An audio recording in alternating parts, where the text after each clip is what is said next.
What's going on, guys? Aiden Smith, Paint Your Path podcast. We got another banger for you today.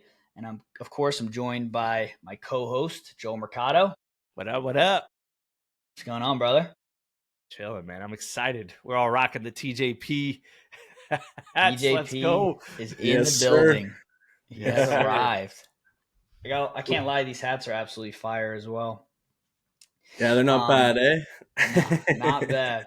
And you heard it, right? They got a Canadian out of the Toronto region. Toronto area, yeah, about an hour east. Beautiful. If anyone Canadians were in the Beaumont area, so We got Mr. Tyler Paul, TJP Painting owner, president, CEO. yes, sir. Couldn't be more excited to have you, bro. Hey, it's an honor, boys. It's an honor. Honestly, I can't thank you enough for having me on. I've been enjoying the show so far. I've been tuning in, and you guys are crushing it, man. It's an honor to be on here. You're crushing it. Hey, just trying to get to your level, man. That's all. Dude, man. Well, it's You been guys a are long setting the time bar high. coming. How long have we known you up to this point? Well, we met in 2024 at PaintCon there in November, so it would have been just over a year now. Feels So- longer, right? Dude, I know, man. I was Similar about to say mindset. It feels like we've been knowing each other for like 10 years. Yeah, man. And I remember when we first, I think we were playing pool, right? Yep. And we were just talking. I think at that time you were on the tools still, right? I was, yeah. Mm. Not as much, not too much. I was like half on Yeah. the tools, half off. I was 1 foot in, 1 foot out kind of thing. So PaintCon pushed me over the edge there, having you guys in my corner and stuff like that. So it helped a lot. Yeah, man. How did you meet Joel? paint cons? Yeah, PaintCon as well. And then I saw he was really well respected in the industry, of course. Reached out to him and got him one-on-one mentor now, man. He's changed my life. So I can't thank him enough. We appreciate you, brother. Yeah, bro. I Yeah, hear that a lot. We going on paint con. Like I remember us going to.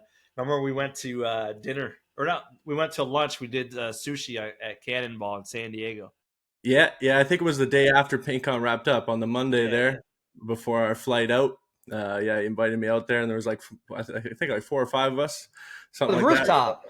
Yeah, you were there too, man. Dude, that was an epic Yeah. picture. We That was got a good that time. photo. So that's Luis from Lavish and Sons, Damien from Yep. Damien's Painting, Yep. TJP.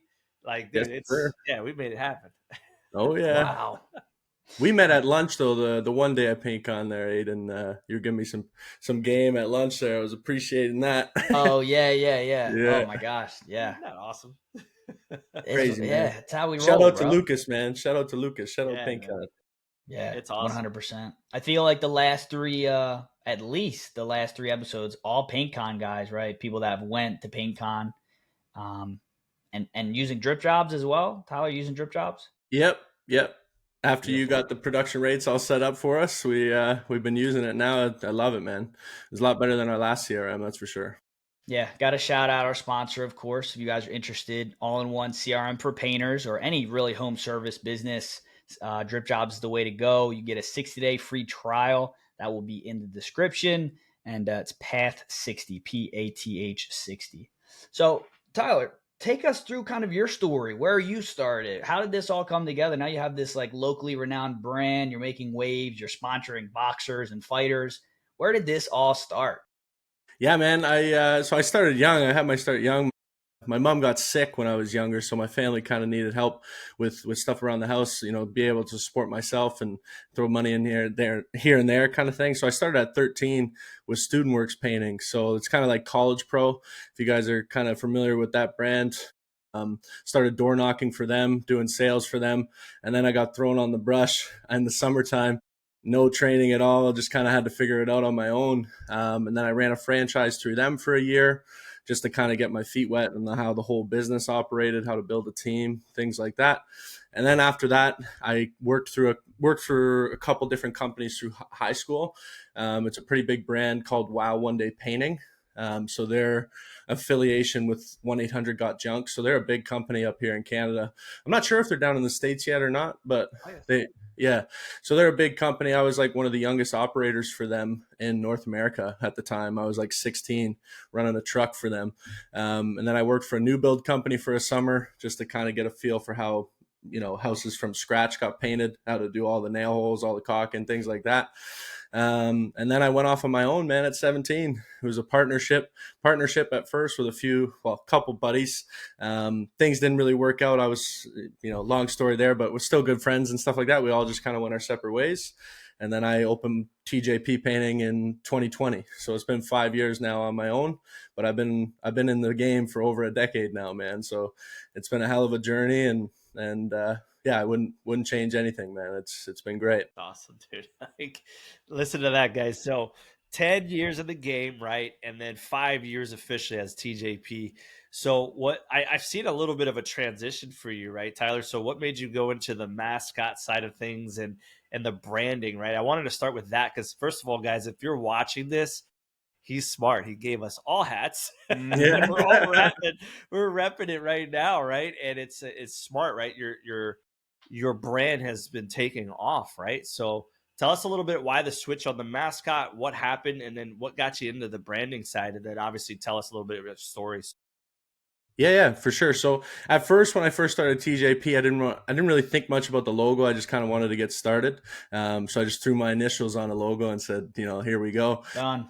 But after PaintCon, it kind of opened my eyes on how important branding is, just to have a strong brand behind you. It's not only the workmanship and the craftsmanship and sales process and stuff, but having a good brand, it really helps, it makes you more recognizable, makes you stand out from everybody else. And the mascot vibe was, I kind of wanted to have something that was the face of the brand other than me, so that we could use it down the road, animate the bear for advertisements and things like that. We picked a voice for him already. So he's got his own custom AI voice that we have for him, so he can read out ad copy and things like that for us down the road. So when we get multiple locations, it's just something that everyone can generically use across the board to keep our branding consistent. So that was the whole idea behind the mascot. That's awesome. Wow. Yeah, man, you went pretty hard with that. And, a lot of people, like you said, don't take too much consideration into the long haul. Just by hearing you're thinking forward, right? You're thinking Yeah. big, you're thinking premium.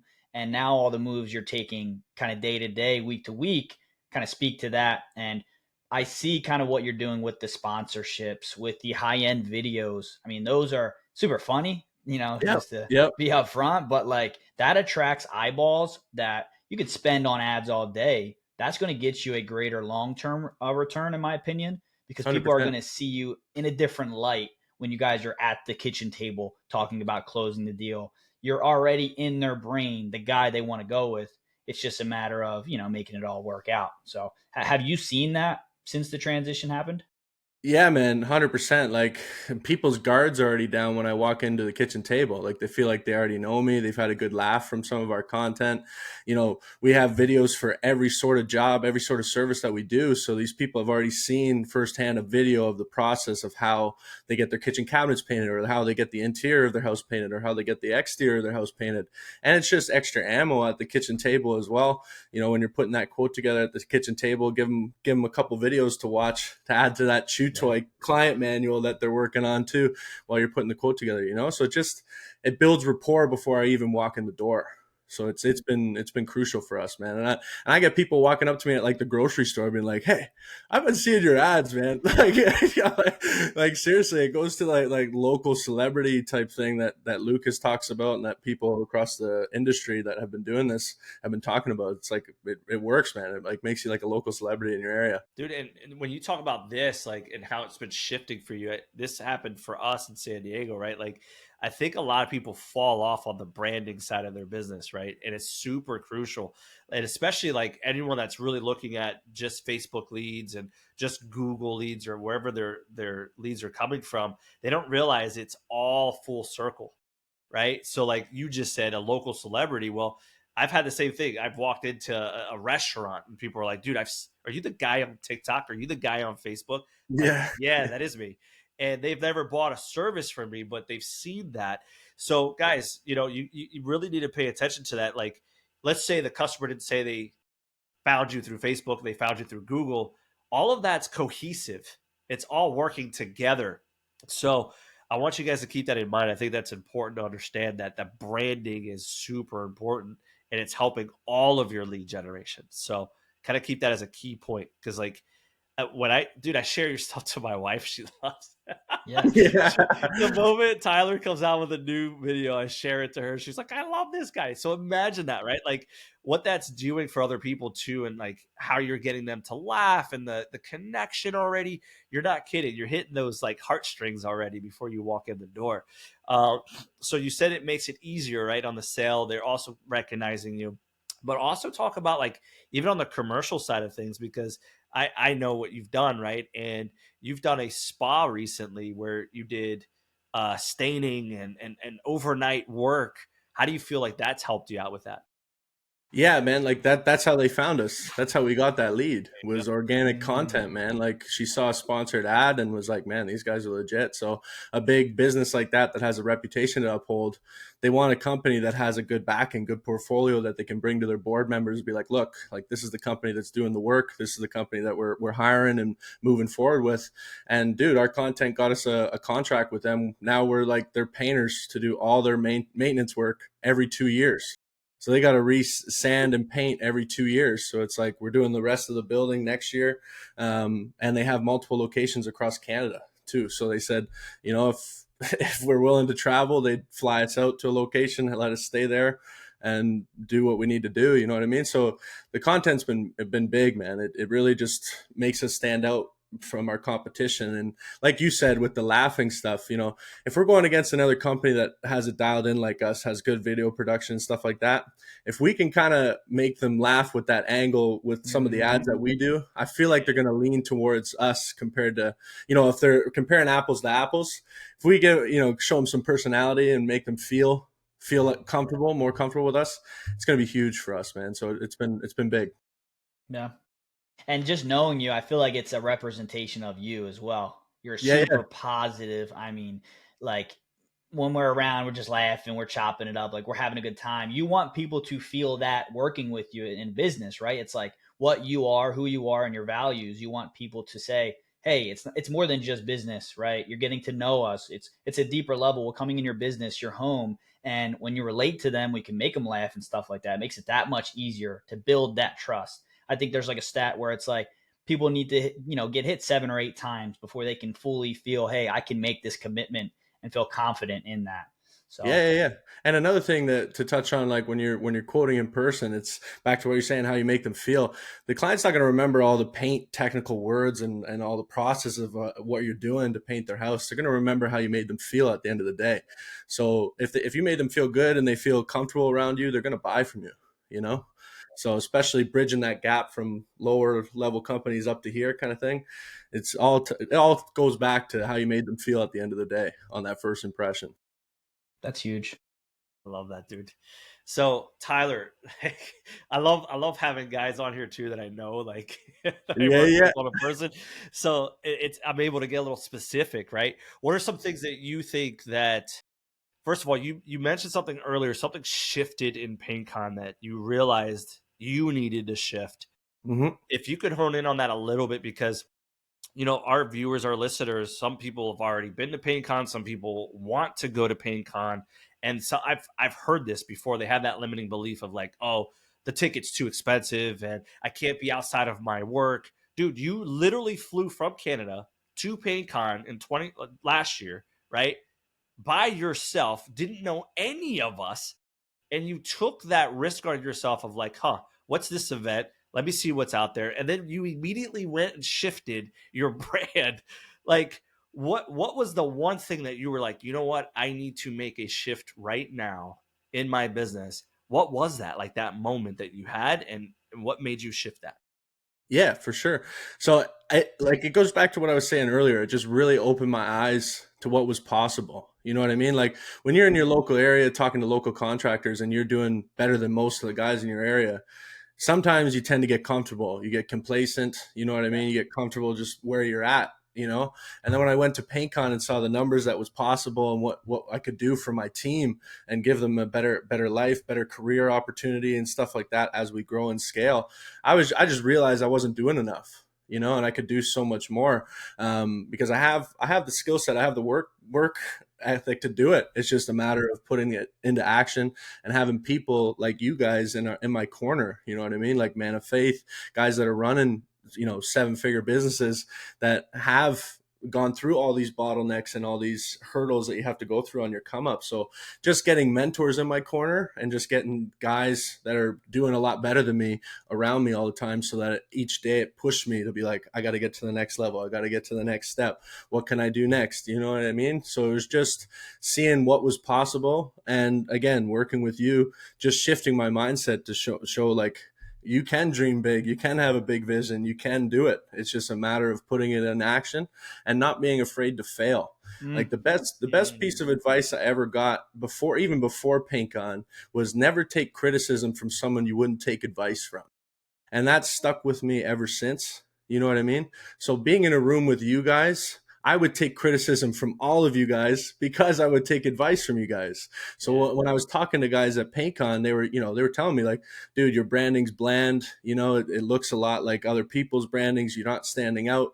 You could have the best work ethic, best craftsmanship, but if you really hone in on your brand and really change that up, I think you could do a lot better. And even with content, I started at that time doing a little bit of content, but not to the level that we're doing it now. So it just basically pushed me to even go even further into that and really hone in on what we wanted to do and what our brand vision was and what our brand identity was. So it just really made me sit down and put my notes to paper and put action in place, man. That's the biggest thing, was the biggest shift, to just open my eyes.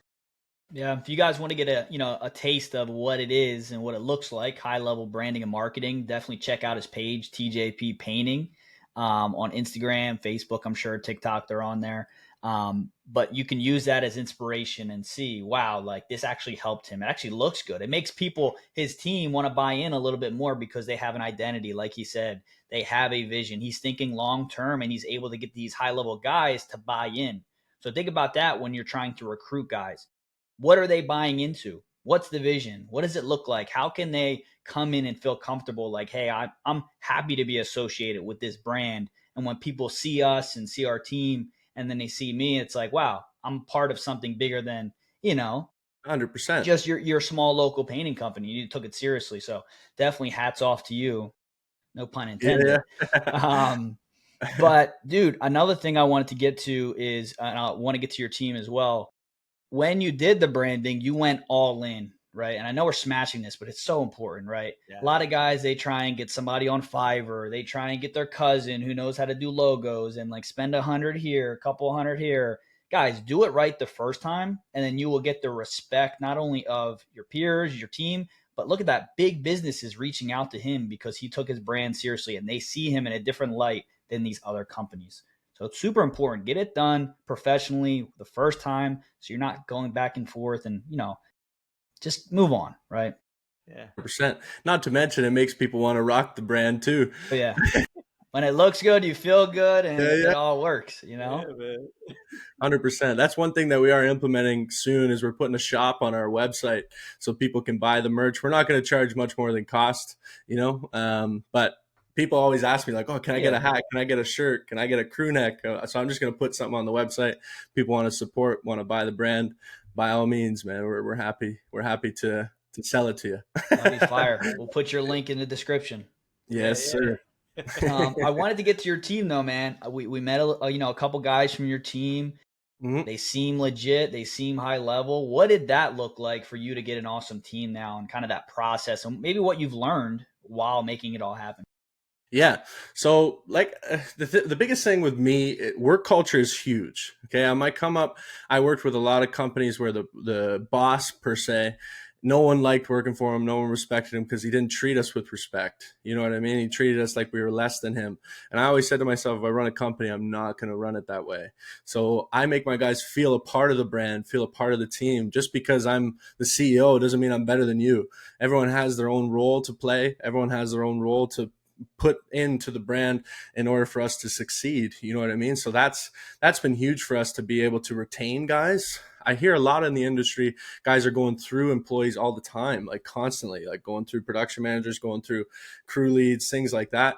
And it just goes back to like, okay, well, what culture are you building? What vision are you selling them? What is the brand identity behind your company? Like, is it appealing enough for them to, want to pursue a career here? You know what I mean? Like, that's a big part of people's life. Like, a lot of people don't realize the advertising for external customers, people that that are hiring you to paint their house.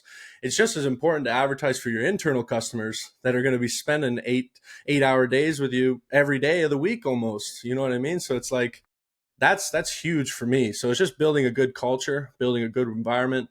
We do like we said with the boxer, I brought the whole team out ringside for free. You know what I mean? Like, just a good work environment, a good place to bond and build some chemistry. And I buy them like sports tickets all the time, for them to go to the Jays, go to the Raptors games, go to Leafs games, things like that. You know what I mean? Little outings here and there that you can do. They appreciate that, man. Like, little small stuff that, like, it goes a long way. Like, some of my guys never been to a Leaf game before. It's like, well, here's 2 tickets to the Leafs game. You know what I mean? Like, and they appreciate that. They can bring their family, or you get a couple of the work guys going together. You know what I mean? So it's just little things like that. Really care about your team and care about where they're going in their career. Cause it's not just you at the end of the day. You got to accept that you're building something bigger than yourself.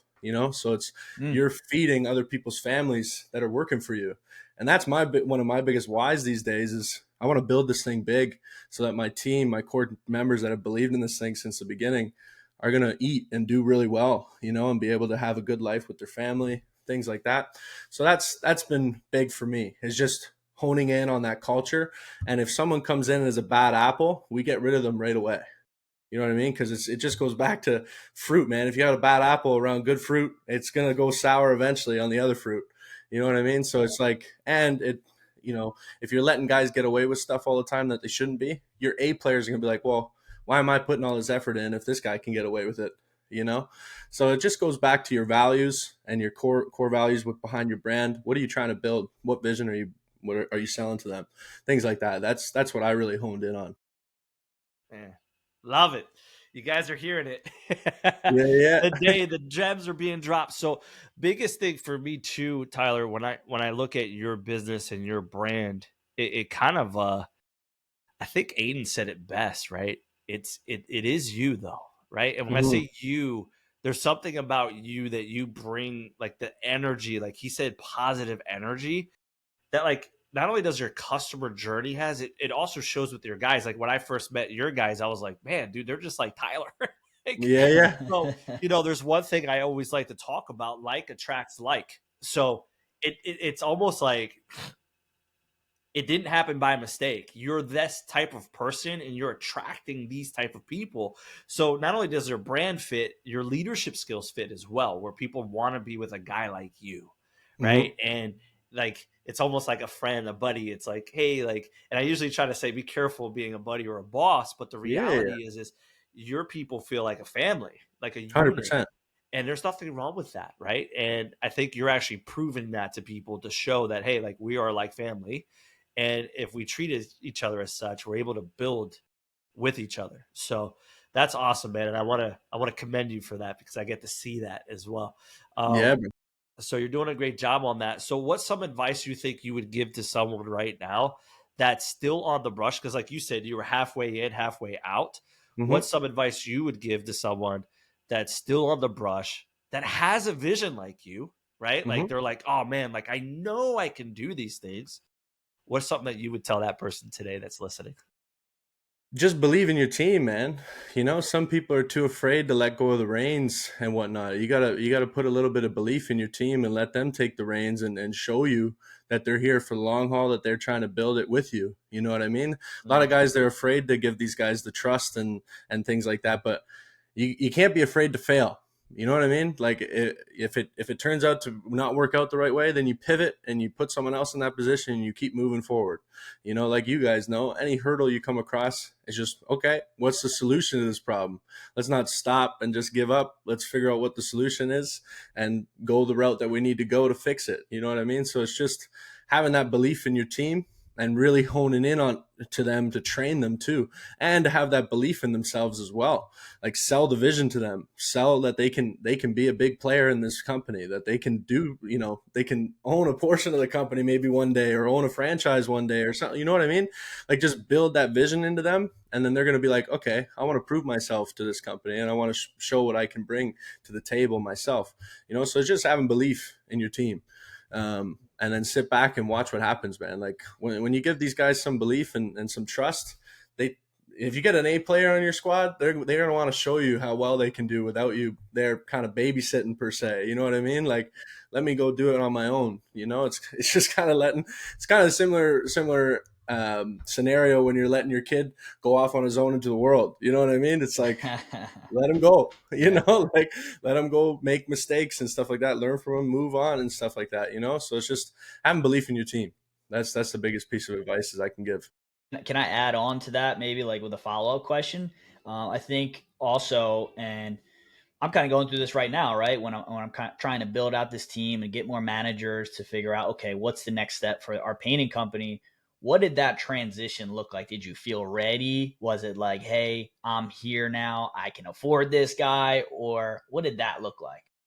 I don't think you'll ever be ready, man. You know, it's kind of like any part of the journey in entrepreneurship, man. Like dive in both feet and figure it out as you go. You know, it's like if you want to get to that step, might as well take the action to get there and figure it out as you go. You know what I mean? Or get a mentor in place that's done it before, that can help you, guide you through these hurdles or these, tribulations that you go through in that process. But again, that's the biggest thing that I can say for sure on that.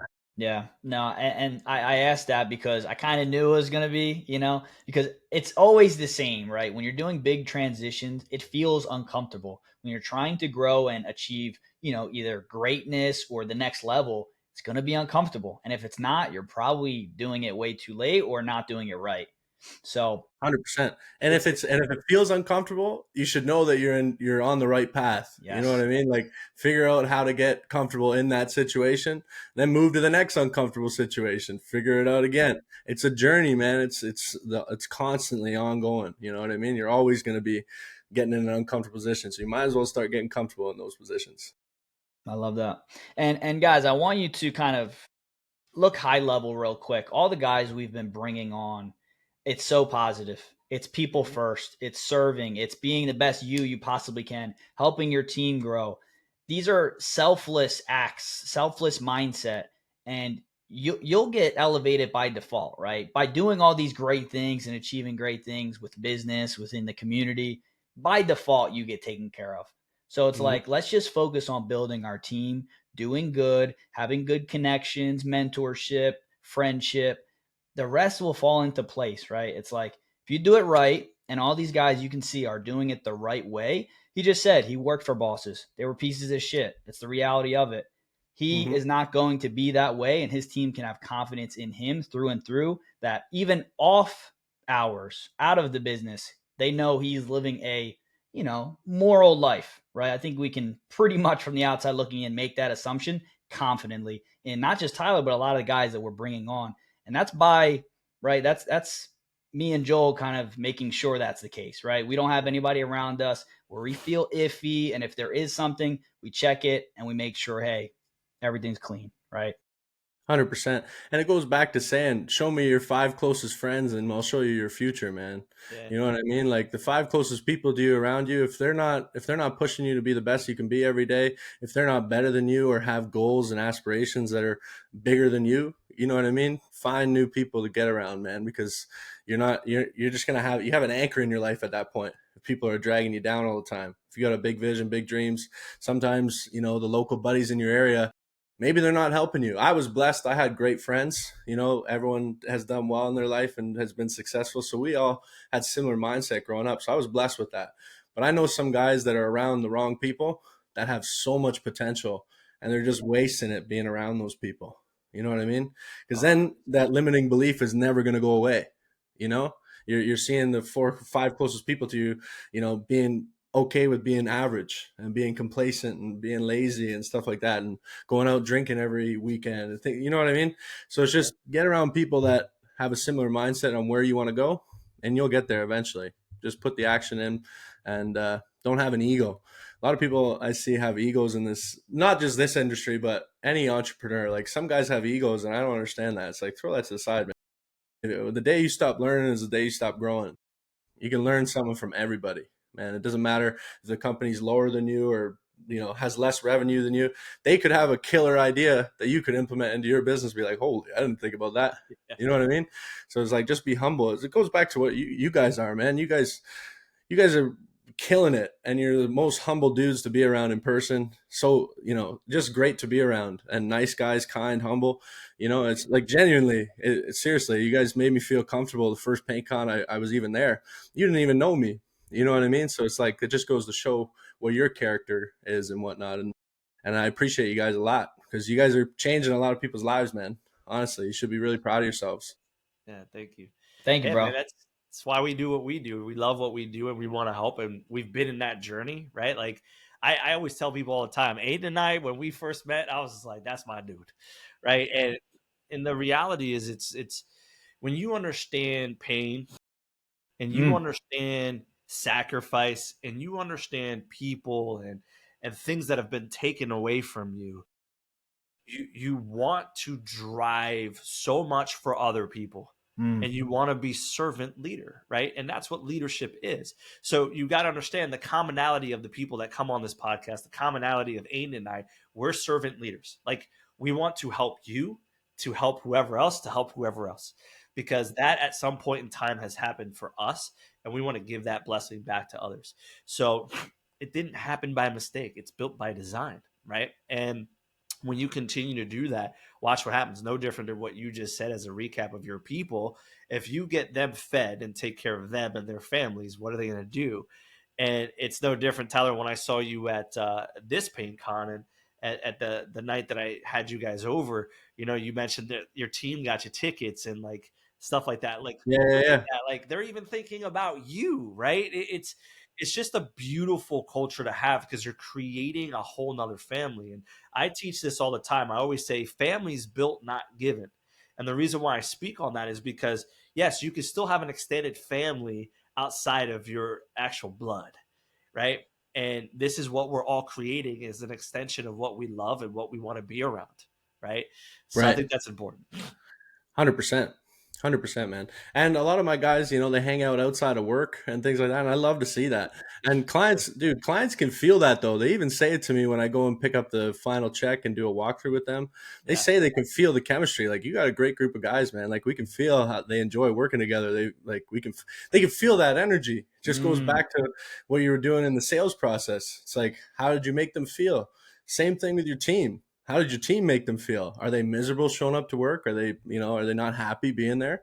Clients can read through that, man. They can feel that, you know? So if you don't have a good culture is everything, in my opinion. It's everything, dude, because it stems back to everything, all your different processes, how you're making the client feel. Yeah. That's just stems back to that all the I time. think it also stems back to working on yourself, right? I mean, Mhm. we didn't get here just by, you know, networking, right? We worked on ourselves first, right? We had something of value, whether Mhm. that was, you know, giving, being a servant leader, whether that was making sure we're hitting the gym, being knowledgeable on things, right? Because we do see guys where they're just a little lower level, right? And their mindset's a little trash, right? And it's hard to be around them. As much as we want to help them, and hey, they are, you know, at this event or whatever the case may be, it just won't work, right? Because it's not anything you did.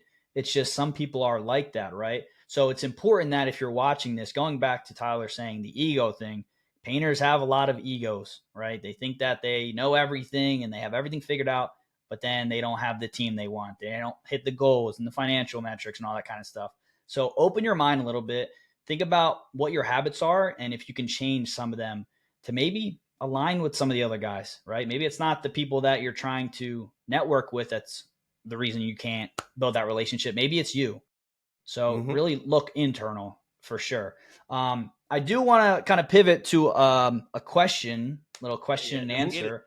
I Let's do love it. this too because Tyler has some experience working with franchises and different systems, and maybe he has dealt with some of these things. And I'm sure we deal with them in our business as well. So I'll kind of put them out question wise. I have 3 of them, and these are real scenarios that happen a It's lot gonna be to fun. painters. And I want to see how you guys will handle it and what your thought process is. Okay. So, question number 1. Client says she gets good pricing on the paint and would like to provide the paint. How do you guys deal with that? You want to take that one? You want me to go? Okay, I got you. I got you.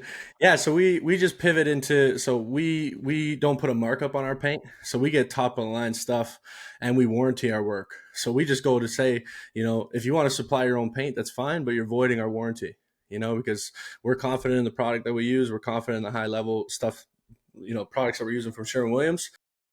And if you want to provide your own paint, that's totally fine, but just know that you're voiding your warranty. A lot of people, they don't want to do that, right? They want to keep that. We offer a 5-year warranty for interiors, so it's, they want to keep that in place and whatnot. So usually they trust us to stick with Sherwin. And the thing that a lot of people go back to, like, oh, can you match Benjamin Moore colors, or can you match Dulux colors, or can you match whatever company colors? I just go back to say, yeah, we can, no problem. Like, we'll take the swatch into the store, they'll put it down on their scanner and make sure it's an exact match, just not just pulling it from the actual system. So, because some people are really picky about colors, right? So we'll go to Benjamin Moore and get the swatches that we need. If it's a color from Benny, bring it to Sherwin and get it fully matched properly at the end of the day. So that's how I would handle that. Love that. I'm on the same page with warranty. I say the exact same thing. I say, hey, listen, just so you know, if you provide your own paint, it's going to avoid the warranty. And there are some people that will be like, well, I don't know how that would work if I'm buying it from the store. I was like, well, it's an internal warranty of our craftsmanship. So, like, our preparation, that warranty gets voided. So yes, the manufacturer itself might still have its own warranty, but if there's anything else going on, you're voiding it because you didn't get it through us. And then we do the same thing. We actually provide a discount to our customers. We don't upsell our paint at all as well. And then I also say too, I hit them with, I highly doubt you get a better price than I do. So, and then I show them my pricing. They're like, no, you're right. We'll just go with your Yeah. So that's usually how I go through it. But I have taken care of customers where they provided their paint. They just felt more comfortable with that. But again, the warranty is a big issue for us for that. So, Yeah.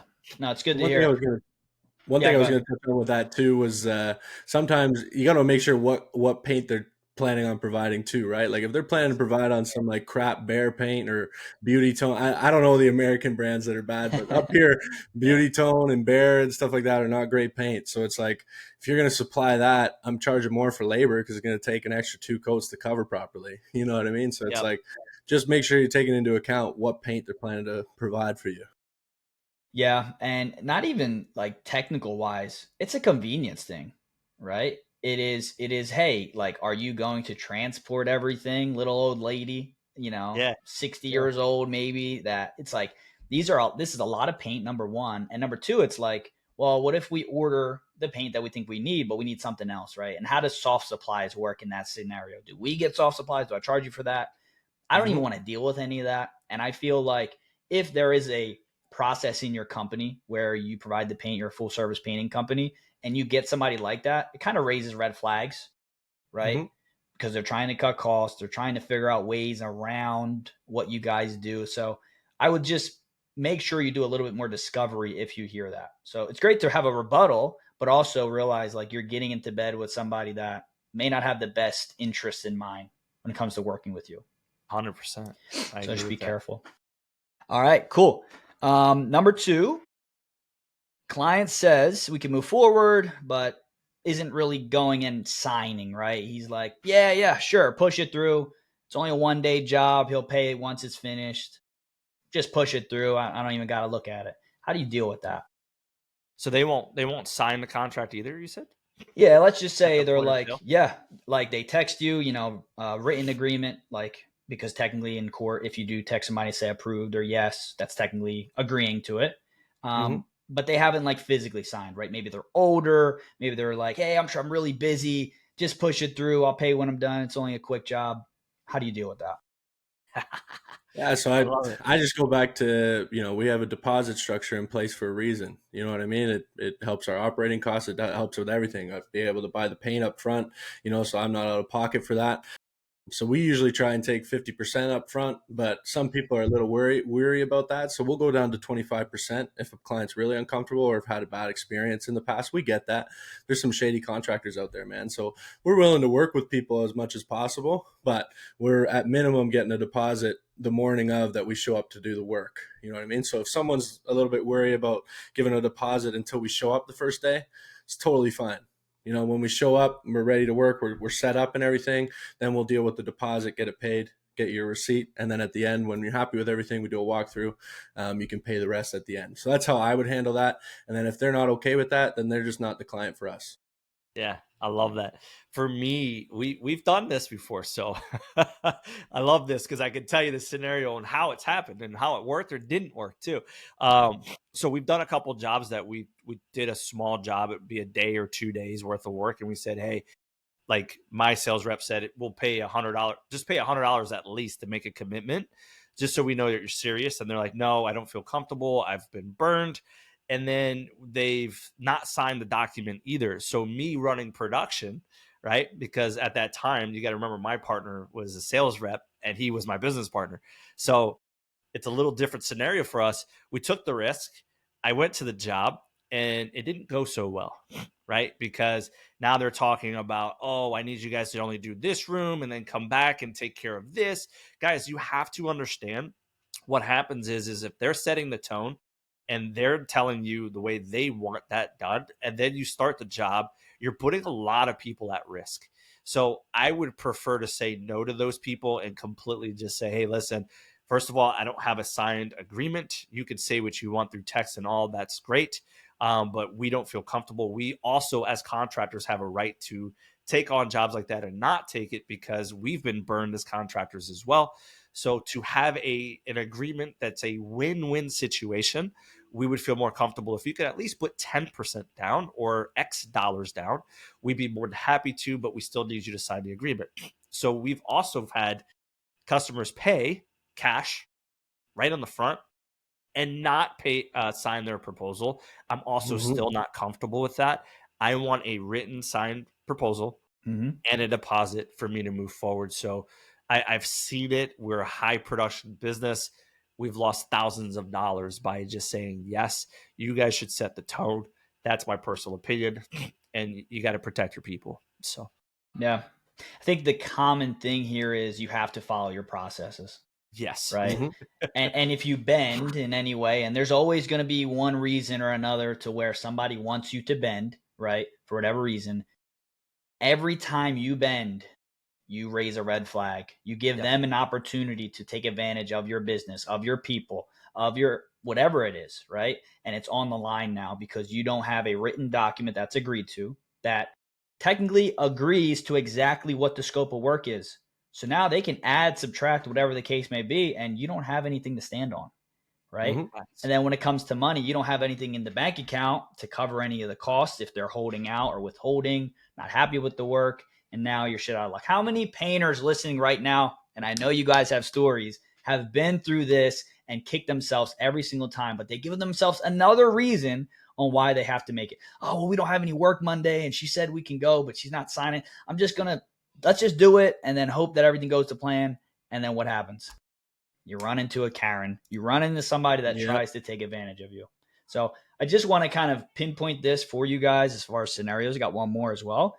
These are high-level businesses, right? Joel's business, Tyler's business, and they have processes for a reason. You have to follow your processes, right? It's the same thing. If you want your team to buy in, but you're bending all over the place, what precedent are you setting? 100%. 100%. Cool. Good stuff. This is good. Loving your questions. See, I love when Aiden brings this stuff up. Like, I know. I got a few questions for you guys. This is like business 101, right? Yeah, I love it. What's the next one you got, brother? This is even the last one. This is something that actually just happened in our chat. And there was a lot of banter back and forth. Do this, do that. No, screw her, right? So client canceled the Friday before the project starts on Monday. You don't have any projects that can fill in or replace her. and she wants a refund on her deposit. It would have taken your team or your company 4 days. How do you go about that? Yeah. So for me, if a person's leaving, so we have a minimum deposit of 25%, right? And we tell them up to a week prior to the job, it's fully refundable. But once we hit a week to the job, if you cancel within that period, the 25%, you're not getting the 25% back. But if they gave us 50%, say per se, I'll give them the 25% and take the minimum 25%. Because at that point, I'm going to pay my guys with that 25%, man. I'm not going to keep that money for myself. I'm going to pay my guys for those days of work that we missed out on. You know what I mean? So it's like, I don't want my guys not going without a paycheck. You know what I mean? You committed, you signed a document, you were aware that it wasn't fully refundable up until, unless there's like a crazy circumstance, like a death in the family or something like that. Don't get me wrong. I'm a human being. I'm not going to say, Well, oh, here's the screw thing, you. right? Somebody could Yeah. just say that, you know, They could. It's a they tough could just say situation. that. 100%. It's a tough situation to be in. But if someone brings up like a circumstance of that nature, if they're lying about that, I'll live with giving them the refund, man. You know what I mean? Mm-hmm. So it's like, I'm going to take someone for their word if they're going to say something like that to me. You know what I mean? But if it's just for no other reason other than, they're just not ready or something like that, maybe we'll just reschedule them down the road and we just keep that deposit in place. We don't charge them any fee or anything. We just reschedule them down the road. But they're aware once they make that 25% deposit within a week from the job, you can't cancel. If you do, no problem, but we're keeping that initial 25%. That's how we do our thing. This one's a tough one, dude. It's tough. This is a tough It one. is. So I'm a big process guy too, and like sticking to your processes. When it comes to deposits, I actually have a different perspective. Even though I know it's a non-negotiable and it's a non-refundable, to be honest, I rather not even get a bad review over a deposit. Right. Clearly, you need that deposit more than me because you're insisting to do that. So for me as an owner, there's a couple things that tell me something. First of all, as an owner, as a leader, it is your responsibility to not only have one job for the week, by the way. That's the first thing. That is an internal issue you need to fix ASAP. So that's why you need to always be booked out 4 to 6 weeks so that when that does happen, you're in a strength decision making that you can just go, yeah, just take the deposit back. I'm not even going to fight you over that. Right. The second thing is, again, that's your responsibility as an owner. The second thing for me is especially out here in California, it's 10% anyways. It's not like we have 50% of their money or up to 1,000. It's not a big deal for me. But in my other businesses that I do collect 50%, I would then find a way to, depending on the situation, I would find a way to give them a partial refund. Because if it's a 50%, let's say it's a $10,000 job, they paid $5,000. In my heart, I can't live with myself staying with $5,000 for a company for something I'm not even going to produce because they need to leave. So I think what's fair is I would go, okay, well, how much time did we put in for the estimator to go out there? Was he out there for an hour and a half? Drive time, gas. How would I compensate for the actual time that was really put in? And then I would come up with something that's fair. I would say, hey, listen, you paid $5,000. I'm going to keep X dollars for the administrative, all the other things that cost me money. I think it's fair to give you back $4,300 or $4,500 or whatever that number is. I would refund them that amount of money and then keep whatever I feel like my true cost is, because I think that's what's fair. So that's my two-part answer for that question, which is a great question. Yeah, dude, it's a tough scenario. I agree with Joel there for sure, because it goes back to just being a human being at the end of the day. You know what I mean? Like if they're going through a financial hardship or something crazy, I'm not going to be like, no. But if they say like, oh, we found a cheaper painter, okay, no problem. Like it's like so it just depends on the situation in my opinion for sure. Yeah, Aiden, and obviously, so let's you respond to that chat. I said just give back the deposit. That's just me. I like to operate in abundance, right? Mentorship across the last few years have really helped me with that. And I think it goes back to staying small is actually riskier than growing and getting a little bit bigger with a painting company, right? And I've talked to a few people about this where situations arise, but you have other jobs that compensate. You have other connections, contracts that can fill in and help you alleviate some of the issues we go through, because we go through stuff, right? Some jobs aren't as profitable as the others. Some customers cancel, and you deal with that.